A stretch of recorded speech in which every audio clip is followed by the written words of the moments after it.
तुम तुम कौन हो बूढ़ी माई? मैं शेखपुर गांव की एक बदनसीब औरत हूँ बेटे। वो जो सामने आम के बागान है ना, उसी के ओट में मेरा गांव है। वही मेरी एक छोटी सी झोपड़ी है बेटे। मैं जाति यही हूँ, लोग मुझे लक्ष्मी कहते हैं। वे ठीक कहते हो माई, तुम लक्ष्मी हो, साक्षात लक्ष्मी। फिर इस वीरान जंगल में क्या करने आई हो माई?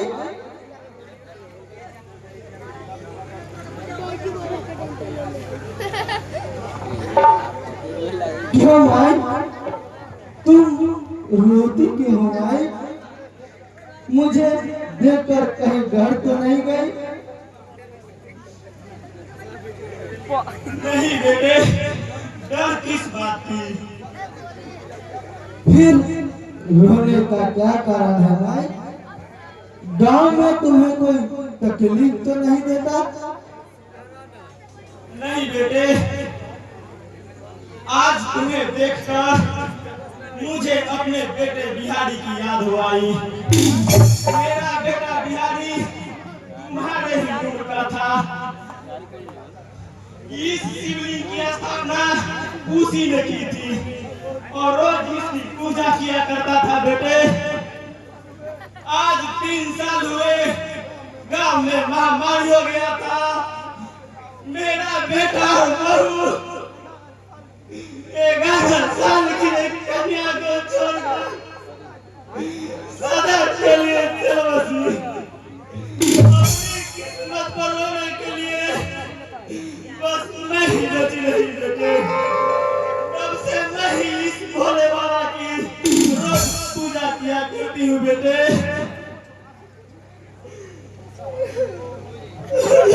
तुम रो मत माई, आज मैं तुमसे भी ज्यादा कष्ट और दुख में हूँ, सिर्फ एक लोटा पानी के लिए। आज मेरा जान ही निकल रही है माई। क्यों बेटे, पानी तो मैं लाई हूँ। लाल हो जाएगी बैठल बैठल। ले बेटे, पानी पीकर अपना प्यास बुझा ले। लेकिन तुम्हें तो इस पानी से पूजा करना है माई। पूजा? कैसी पूजा? किसकी पूजा बेटे? भोले शंकर की पूजा। अभी अभी तूने बताई है ना माई, फिर इतनी जल्दी भूल जाती हो? भूली नहीं हूँ बेटे, भला मैं उन्हें कैसे भूल सकती हूँ। लेकिन मेरे समझ से तुम में और उनमें कोई फर्क नहीं है बेटा। तुम आत्मा हो और ये परमात्मा है, दोनों तो एक ही है ना बेटे। नहीं माई, पहले तुम पूजा कर लो।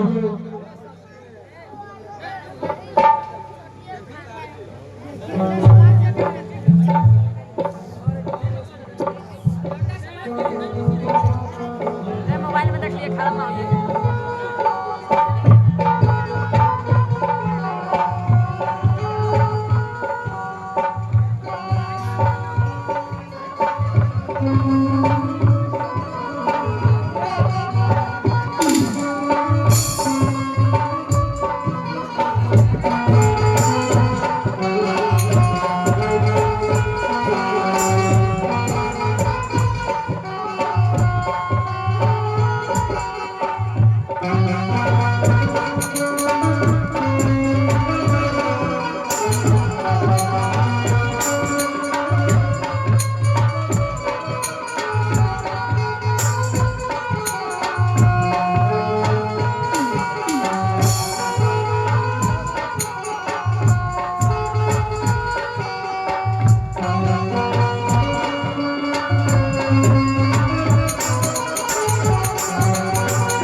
तुम धन्य हो माई। मुझे विश्वास नहीं था कि इस धरती पे जहाँ इतने नर पिशाच है वहाँ तुम्हारी जैसी देवी भी है माई। पहले मिठाई खाकर पानी पी लो बेटे, बातें बाद में भी होती रहेगी।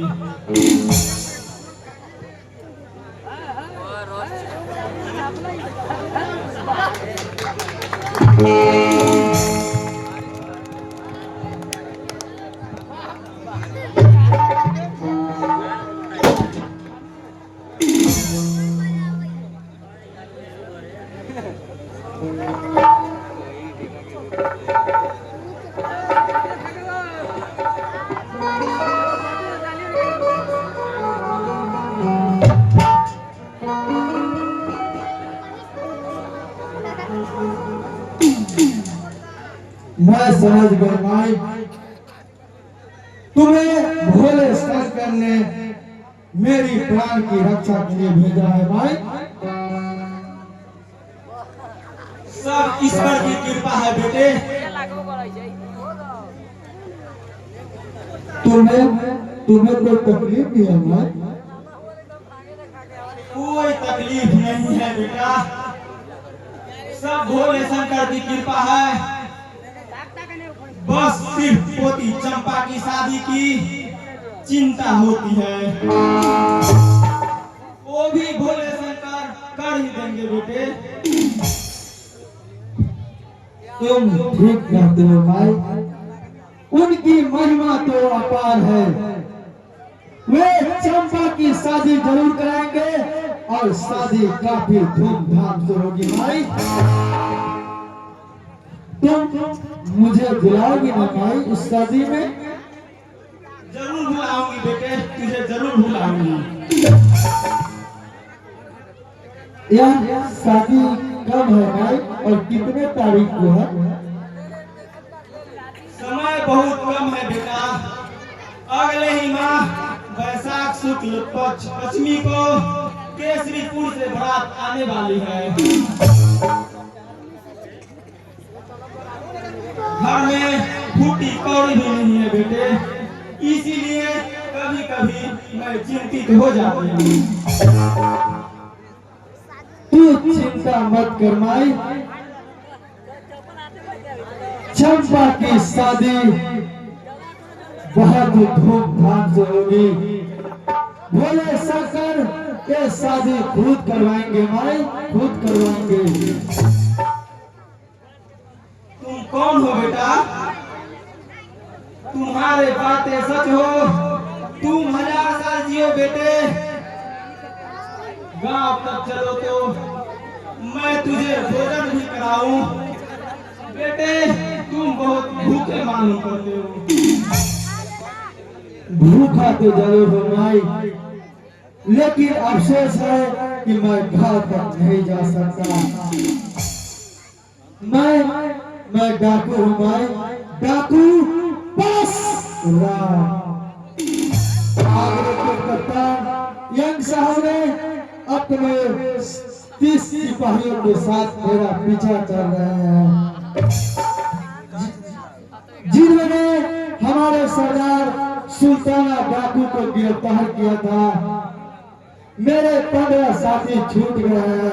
वे मुझे अपने अरबी घोड़े पर खोजते हुए आ रहे होंगे माई, इसलिए मैं अब गांव तक नहीं जा सकता। जिस दिन चंपा की शादी होगी माँ, उस दिन मैं 5 मिनट के लिए गांव जरूर आऊंगा और चंपा का कन्यादान मैं खुद करूंगा। तुम मेरा इंतजार करना भाई। तुम डाकू हो बेटा? तुम डाकू जैसे तो नहीं लगते, तुम तो बहुत दयालु और उदार हो बेटा। फिर तुम्हें डाकू कौन कहता है? जमाना उल्टा हो गया है भाई, दयालु और